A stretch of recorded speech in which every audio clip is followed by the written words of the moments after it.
तुम्हाला 5 दिवसात पैसे वरतो आम्ही लिहून देणार अथॉरिटी असं दिलं. हो तेच सांगतो तुमच्या सुद्धा हातात नाही ते लिहूनच राज्य सरकारने विषय राहिला उघडलेलं आहे बस. हो तुमची काय मागणी आहे नेमकी? आमची मागणी आहे छत्रपती शिवाजी महाराज कर्जमाफी योजना 2017ची तिचा लाभ आम्हाला मिळालेला नाही. करंजगाव तालुका निवाशाला महाराष्ट्रातील सगळेच बहुतांश शेतकऱ्यांना राहिले उर्वरित शेतकरी उर्वरित राहिले पण आमचे 212 आहेत शेतकरी. लाभ मिळाला नाही. आम्ही वेळोवेळी मागणी करून मिळाली नाही. त्याला 7 वर्ष झाले. अजून टोलाटोलीचे उत्तरं चालू. तुम्ही कुठून आलात? करंजगाव तालुका निवासा जिल्हा अहमदनगर. मी इतर काही मंत्री महोदयांना भेटले? भेटच झाली नाही कालपासून. भेट नाही झाली मग वळसे साहेबांचीच निवड कशी केली असं? सहकार मंत्री ना त्यांच्याकडचा विषय खातं त्यांचं आहे. आता त्यांचं त्याच्यामुळे इथे यावं लागलं 180 किलोमीटर आम्हाला. कसे आले तुम्ही? मोटरसायकल रॅली करंजगाव येथे मुख्यमंत्री साहेबांशी काही संपर्क वगैरे? नाही. आम्ही करंजगाव येथे 12 तारखेला उपोषणवर बसलो होतो. 12 ते 15 आम्ही निवेदनात म्हणलो होतं जर याची जर दखल नाही घेतली प्रशासनाने तर आम्ही 15 तारखेला धडक मोर्चा आणि उपोषण दिलीप वळसे पाटील यांच्या निवासस्थानी करू. तेव्हा जाहीर केलं होतं? हां जाहीर केलं होतं. त्या पद्धतीने आम्ही आमचा कालपर्यंत निर्णय नाही लागला. काही कोणी आलं नाही प्रशासन. 1 दिवस आले त्याच्यामुळे आम्ही इकडे निघालो काल दुपारी 11चा. इथे किती वाजता पोहोचले? इथं 7ला पोहोचलो आम्ही. काय चहा पाणी नाश्ता वगैरे? नाही उपोषण म्हणलं चहा पाणी नाश्ता विषय. तरी बाकीचे लोक वगैरे? नाही कोणीच नाही. इथं बाबा शौचालयाची व्यवस्था किंवा आपल्याला प्राथमिक विधी जावं लागलं. इकडे रात्री मंगल कार्यालयात होतं गेलो. आता इथून ऊन पाहा. तुम्ही काय शेतकरी संघटना? शेतकरी संघटना तालुका अध्यक्ष. काय तुमची मागणी?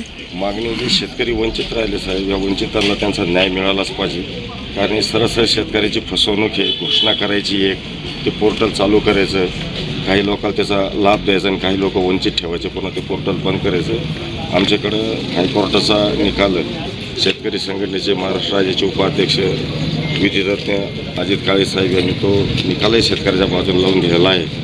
आमची एकच सरकारला विनंती का शेतकऱ्याला न्याय द्यावा आणि शेतकरी जो झालेला अन्याय आहे त्या अन्यायाला वाचा फोडावा देणे एवढीच आमची माननीय दिलीप वळसे पाटील सहकार मंत्री महाराष्ट्राच्या नावाची विनंती आहे. मंत्री साहेब इथं आहेत का? माहीत नाही साहेब. काय बोलणं वगैरे झालं? काहीच नाही. फोनवर बोलणं झालं साहेब. कोण कोण भेटायला आलं? सरकारी अधिकारी वगैरे? साहेब होते. अच्छा. पोलीस यंत्रणा सर्वात. मग आता काय सुवर्ण मध्य मार्ग? नील दाखला ज्यावेळेस मिळत नाही जोपर्यंत मिळत नाही तोपर्यंत मंत्र सोडणार आहे. नाही मान्य आहे पण त्यात काहीतरी सुवर्ण मध्य काढलं पाहिजे. कसं निघणार सुवर्णमध्ये? एवढा मोठा कालावधी गेला तर सर मध्ये नाही निघला. आता कसं निघणार? दुप्पट रक्कम झाली त्याची. शेतकऱ्याला व्याज तर चालू असतं बँकेचं. असं थोडंच शेतकऱ्याचं व्याज बंद करता येते. म्हणजे शेतकऱ्याची इतकी दयनीय अवस्था या 12 तारखेला सरकारने दिलेला शब्द पाळला नाही. पाळला नाही. काय शब्द दिला होता? तोच ना छत्रपती शिवाजी महाराज किसान सन्मान निधीचा जो 2017 कर्जमाफीचा शासन हो त्याचे निकष काय होते ना? निकष पात्र झालेलं नाही. पात्र आहे ना. निकषच पात्र आहे. पत्र आहे. शिवाय हायकोर्टाने पैसे द्यायचे. आता आमची मागणी आहे ती कोर्टाची पण ऑर्डर आहे. हायकोर्ट सुद्धा मान्य नाही. ज्या अशा केसेस आहे त्यांना पैसे द्या म्हणून तरी दिले नाही. हो प्रांत साहेब काय मार्ग निघतोय का? मग त्यांच्याकडे जर कोर्टाची ऑर्डर आहे मंत्री साहेबांशी त्यांचा डायलॉग तर झाला पाहिजे. झाली चर्चा झालेली काल मंत्री महोदयांशी. ती फोनवर न झाली. मंत्री महोदय थोड्या वेळी स्वतः येणार आहे. त्यांची भेट घेणार आहे. बघ भेटीतून काय मार्ग निघतो. आपण जरा सकारात्मक आहोत सर्वजण. तुम्ही सुद्धा थोडंसं आहे ना सकारात्मक पण चर्चा करू मार्ग काढू. शेवटी तुमची मागणी जास्त आहे. तुमच्यामुळे सगळ्यांना न्याय मिळेल. परंतु डायलॉग चालू ठेवू आपण. धन्यवाद. काय झालंय कर्जमाफी 2017ला झालेली आहे आणि आता 2024 आहे. त्या रकमेची वाढ होऊन दुप्पट झाली. म्हणजे सरकारने 1.5 लाखापर्यंत कर्जमाफी केली आणि आता व्याजासह शेतकऱ्याच्या नावावरती दुप्पट रक्कम झाली. म्हणजे आमची ही त्याच्याबरोबर ही पण वेळीच कर्जमाफी झाली असते ही वेळ नसते. नाही व्याजासह आम्हाला कर्जमाफी पाहिजे आता. कारण ती 2017लाच केली. त्याच वेळेस जर तो नील झाला असता तर आज त्याच्याबरोबर ही रक्कम वाढलीच नसती ना. म्हणून आमची ही पण ही मागणी आहे की आमचा जो उतारा आहे तो कोरा झाला पाहिजे. शासनाने देऊ केलेल्या मागणीचा आहे. तुम्ही लाभार्थी म्हणजे तुम्ही त्याच्यामध्ये पात्र आहे? हो. तुमचे डॉक्युमेंट तुमच्या सोबत आहे? सोबत आहे.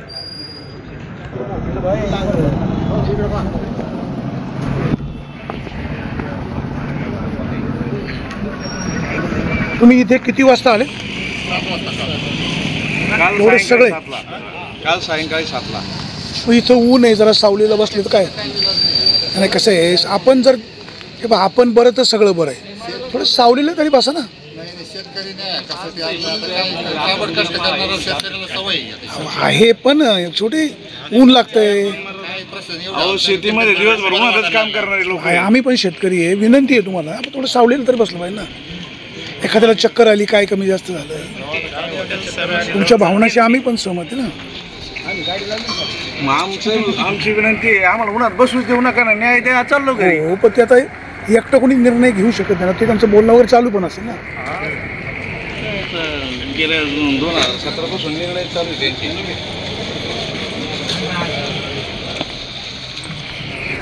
बाबा तुमचं काय नाव? कारभारी सकाराम पुंड, तुम्ही कुठून आले? करजगाव. तुम्ही किती कर्ज काढलं होतं सोसायटीचं? काढलं होतं थोडंफार, पण त्या पाऊस पाणी नसल्यामुळे मग टाकल्यामुळे ते तालुक्यात येतात. तुमच्या यादीत नाव आहे का? हा तुम्हाला किती माफ झालं? हा 100% माफ. अहो झालेलं पण ते तुम्ही पाठवलाच नाही 4. पाठवलं जे हा पैसेच नाही आले ना, बसलेले होते. तुम्ही ते यादीमध्ये आहे? हा तुम्ही यादीमध्ये आहे ना? हा तुमचं काय बाबा नाव? तुकाराम नाथ फुलसौंदर. भाऊ आपलं काय नाव? अरुण फुलसौंदर. तुम्ही कुठले? करजगाव. तुम्हाला किती कर्ज माफी झाली? आम्हाला झाली 2 लाख रुपये. 2 लाख रुपये. भाऊ तुम्हाला किती माफ झाले? माफीत बसलोच नाही. माफीत बसलेच नाही? का बसले नाही? आता नाव यादीत आहे पण माफच नाही झाली. ते त्याचं काही 70% कारण लोक असेल? बसले पण 30% आलेच नाही पैसे. हो पण अच्छा, म्हणजे माफीत बसले पण पैसे नाही आले. 70% लोक बसले आणि 30% राहिले, ते आजपर्यंतच राहिले. मग तुम्ही का राहिले त्याची चौकशी केली? मग आता त्यासाठीच आलेलो आहे आता इथं. असं आहे, जे 30% लोक आहे ना, आम्ही त्याच्यात बसलेलो आहे कर्जात, फक्त आमच्या खात्यात पैसे जमा नाही झाले, अशी परिस्थिती. मग तिकडे लोकलला चौकशी केली का? लोकांना चौकशी केली, ते म्हणे आपलं पोर्टल बंद पडलं. पोर्टल बंद आहे. नाही नाही, पण तिथे बाबा सोसायटीचे सचिव, तिथले असिस्टंट रजिस्ट्रार, त्यांना निबंधक, विचारलं ही फडणवीस साहेबांची बाजू, छत्रपती शिवाजी, पण यांचं सरकार गेलो ठाकरे सरकार त्यांनी दुसरी योजना बंद केली, ती पुढे योजना मग ही योजना कोणाच्या काळातली होती? फडणवीस आणि ते पैसे मिळालेच नाही. पहिले मुख्यमंत्री. 16 म्हणजे फडणवीस मुख्यमंत्री असताना हो, जी योजना कर्जमाफी झाली त्यात 70% पैसे मिळाले, 30% पैशापासून वंचित राहिले. आणि सरकार म्हणतंय तुम्ही म्हणजे व्हॅलिड आहे तुम्हाला, पैसे नाही दिले.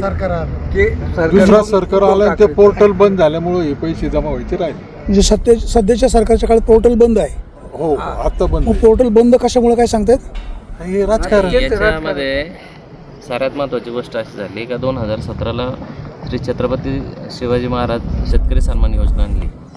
त्याच्यामध्ये माहिती अपडेट झाली, 70% लोकांच्या खात्यात पैसे आले, त्यांचे उतारे कोरे झाले. 30% लाभार्थी शिल्लक राहिलेले असताना सरकार बदली झालं राज्याचं आणि उद्धव ठाकरे सरकार आलं. त्या सरकारने मागचे किती शेतकरी वंचित राहिले त्याचा कुठल्याही प्रकारचा विचार न करता महात्मा फुले सन्मान योजना आणली आणि त्या योजनेच्या माध्यमातून जुन्या शेतकऱ्यांना वंचित ठेवून पोर्टल बंद केलं. पोर्टल बंद झाल्यामुळं त्याच्यातला जो निधी देणं अपेक्षित होतं तो दिला गेला नाही आणि त्या शेतकऱ्यांचा दुहेरी तोटा असा झाला की कर्जमाफी मिळेल ह्या हिशोबाने ते कर्ज रिन्युअल पण झालं, दिलं गेलं नाही. लोक आशावादी असतात ना. लोक आशावादी राहिले. 70% ते जे कर्ज शिल्लक होतं आमचं ते आता दुप्पट झालंय. 7 वर्षात व्याज वाढलं. शेतकऱ्याचं खातं कोरं नाही, उतारा कोरं नाही म्हणून बँका दारात उभ्या करीनात. आणि आताची जी निसर्गाची परिस्थिती आमच्या भागात बघितलं तर आता पाऊस पण नाही आहे समाधानकारक. धरणं भरलेत पण पाऊस शेतात नाही. अडचणीमध्ये आहे. बरोबर. त्याच्यामुळे शेतकरी अडचणीत सापडलाय आणि आता पुन्हा 1 तारखेला आचारसंहिता लागते. सध्याच्या सरकारने याच्यावर जर निर्णय नाही घेतला, सरकार बदललं तर पुन्हा सरकार बदलल्यानंतर किती वर्ष जातील आणि जिथं 10 गुंठे विकून ती कर्जमाफी करू शकलो असतो तिथं आता अर्धा एकर विकावं लागलं. फडणवीस साहेबांनी जी योजना चालू केली तिचं नाव काय होतं? श्री छत्रपती शिवाजी शेतकरी सन्मान योजना. तेव्हा उपमुख्यमंत्री कोण होतं? तेव्हा उपमुख्यमंत्री हे होतं नाही, ठाकरेचं शिंदे होतं, एकनाथ शिंदे. नाही, उपमुख्यमंत्री नव्हतं, फडणवीस मुख्यमंत्री होते. बरं. त्याच्यानंतर त्या योजनेचं काही नाव बदललं होतं का? अजित नाव पवार साहेब. बदललं महात्मा ज्योतिबा फुले ठाकरेच्या पिरियडमध्ये. मग त्या पिरियडमध्ये हे तरी घ्यायला मग पाहिजे. तुम्हाला फसवले कोणी? दोन्ही फडणवीस साहेबांच्या सरकारने पण फसवलं, त्यांनी फसवलं. उद्धव साहेबांच्या सरकारने पण फसवलं, एकनाथ शिंदे यांच्या सरकारने पण फसवलं, म्हणजे तिन्ही सरकारने फसवलं. आता 50,000 कोटी याची तरतूद केलेली आहे. टोटल महाराष्ट्रात 6.5 लाख शेतकरी वंचित राहिलेले टोटल तरतूद झालेली आहे. तरतूद 50 कोटीची तरतूद झाली, पण ही काय कार्यवाही हायकोर्टाचा निर्णय आहे आमच्याकडे. आम्ही हायकोर्टात गेलो, हायकोर्टाने निर्णय दिलेला आहे. हायकोर्ट बेंच औरंगाबाद यांच्यासमोर शेतकऱ्यांनी पिटिशन दाखल केलं होतं. पिटिशन कधी दाखल केलं होतं? पिटिशन 2022 दाखल कोणी केलं होतं? शेतकऱ्यांनी केलं होतं. बरं, सगळ्या शेतकऱ्यांनी केलं. कोर्टाचं जजमेंट काय? जजमेंट असं आहे कोर्टाचं, आता ते इंग्रजीमध्ये असेल, मराठीत कोण सांगेल? मी सांगतो. तुमचं नाव काय? सुभाष मच्छिंद्र टेमर. तुमचं शिक्षण किती आहे? मी बी ऑटोमोबाईल इंजिनियर. चला मराठीत त्याचा अर्थ सांगा. आता पक्षकारांनी मागणी केल्याप्रमाणे गव्हर्मेंटला असे आदेश देण्यात येत आहे की जो राज्य लेवलचा प्रश्न आहे आणि हे जे नाव आहे की हे कर्जमाफीत बसलेले आहेत आणि सोबतच्या यादीप्रमाणे. अच्छा. आणि हे ग्रीन लिस्टमध्ये टाकण्यास इलिजिबल आहे, तरी त्यांना त्यांचा कर्जाचा बेनिफिट मिळाला पाहिजे असं कोर्टाने डायरेक्शन दिलेलं आहे. आणि याचप्रमाणे याच्यासारखंच एक मॅटर याच्या अगोदर कोर्टासमोर आलं होतं. त्याचं पिटिशन नंबर 4814 आणि 4817 2022 कार्लेकर जज टेंडी ॲग्रिकल्चर शेतकरी यांना सिमिलर म्हणजे ह्याच पद्धतीचं म्हणजे हे दिलेलं आहे, डायरेक्शन दिलेलं आहे कर्जमाफीसाठी. आणि त्याप्रमाणे ह्या सर्व शेतकऱ्यांना ही माफी देण्यात यावी असे सरकारला आदेश करण्यात येत आहे. किती तारखेला आदेश केला आहे? आदेश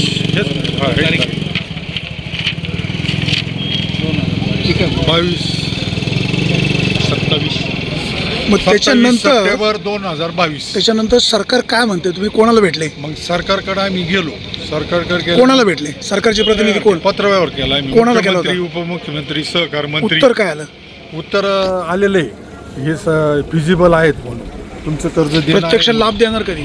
लाभ त्याचं उत्तर नाही दिलं. म्हणजे देऊ करू पाहू हो असं दिलेलं आहे लेखी स्वरूपात. आयुक्तांनी सांगितलेलं आहे तुमचं देणं आहे हे द्यावाच लागेल म्हणून, पण आजपर्यंत दिलेलं नाही. जोपर्यंत कर्जमाफी होत नाही, त्याचा निर्णय होत नाही किंवा तुमच्या खात्यावर पैसे येत नाही तोपर्यंत तुम्ही उठणार नाही. दुसरी अशी गोष्ट, अशाच प्रमाणे 1-2 शेतकरी यातली स्वतंत्र गेले होते कोर्टात. कोर्टाने आदेश दिल्यानंतर सरकारने त्यांचे पैसे ऑफलाईन दिलेले आहेत. त्यांना दिले ते पुरावा आमच्याकडे आहे. त्यांचे नाव माहिती का कोणाला दिले? हे काही इथं डायरेक्शन दिलेले नाही. सिमिलर मॅटर पारखे त्यांना किती पैसे मिळाले? त्यांना व्याजासहित दिले. अच्छा, व्याजासह दिले. हो. भाऊसाहेब तुम्ही नियमित असेल तर मिळले पाहिजेत, काय प्रश्नच नाही. हा बा भाऊसाहेब बजरंग पारखे हा इंडिपेंडेंट कोर्टात गेला ना, आम्ही समुदाय गेलेलो आहे सर्व शेतकरी. त्याच्यानंतर हा निकाल लागल्यानंतर परत तो इंडिपेंडेंट गेला, अवमान झाला म्हणून त्यांना सरकारला डायरेक्शन दिलं कोर्टाने आणि त्यांचे पैसे त्यांनी ऑफलाईन भरून टाकले. आता किती किलोमीटर चालत आलं? आम्ही 180 ते 200 किलोमीटर. निघाले किती वाजता होते? आम्ही 11 वाजता निघालो करत. 15 ऑगस्टला. इथे पोहोचले किती वाजता? इथं आम्ही जवळजवळ संध्याकाळ झाली, आम्हाला 6 वाजले. बघा, तुम्हाला एक आमची बातमीदार म्हणून विनंती आहे, बचेंगे तो और भी लढेंगे. कुठेतरी सावलीत बसा, पाणी घ्या, मग आपण मार्ग निघेल, जो निघेल तो निघेल. इथं चक्कर आली, एखाद्याला काही कमी जास्त झालं तर ही घटना येऊ नये. मलाही चक्कर येऊ शकते. ऐका तुम्हाला विनंती आहे, विनंती, कुठं झाडाखाली बसा ना, उठू नका, पण झाडाखाली तरी बसा ना. शेतीतलेच लोक सावलीत बसल्यानंतर आमच्याकडे दखल घेतली. असं होत नाही. तुम्हाला न्याय मिळल्याशिवाय ऐका, तुम्हाला मंत्री साहेब सुद्धा भेटायला येतील. कोण मेहरबानी करत नाही, शेवटी त्यांना आपण निवडून दिले. पण जरा सावलीला तर बसा ना. हे प्रचंड ऊन आहे. दादा विनंती आहे तुम्हाला, विनंती. एवढे पत्रकार आमचे जेवढे आपण ऍडजस्ट करू. तुम्ही जसं कळवळीने शेतकऱ्याला आव्हान करता सावलीत बसा, हीच विनंती आमची सरकारला आहे की त्यांनी तुमच्यासारखे देव माणसं येऊन इथं आमची दखल घेतात. हीच जर दखल शासनाने घेतली तर आम्हाला उन्हात बस हे सुद्धा वेळ राहणार. दखलच घ्यायला पाहिजे, दखलच घ्यायला पाहिजे. पण तुम्हाला विनंती सावलीत बसा. आपण केलेल्या विनंतीचा आम्ही मान ठेवू. बघा आता बसायचं का नाही तुम्ही ठरवा, पण प्रश्न तापण्याचा नाही हो, आपल्याला निर्णय पाहिजे ना. आपल्याला काही कोणाची जिरवायची नाही, आपल्याला न्याय पाहिजे. अहो सावलीला बसा ना, प्रश्न काय आहे, एखाद्याला चक्कर आली, काय कमी जास्त झालं.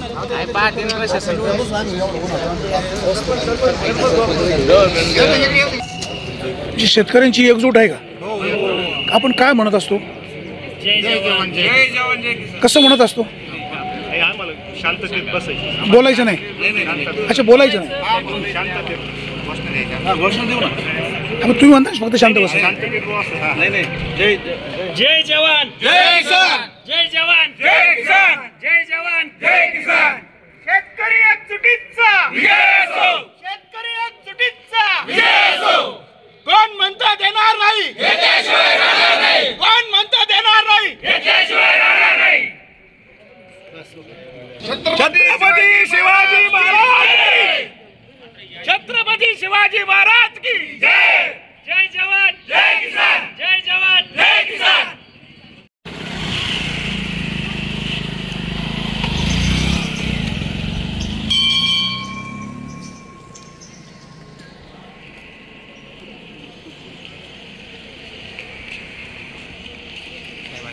नाही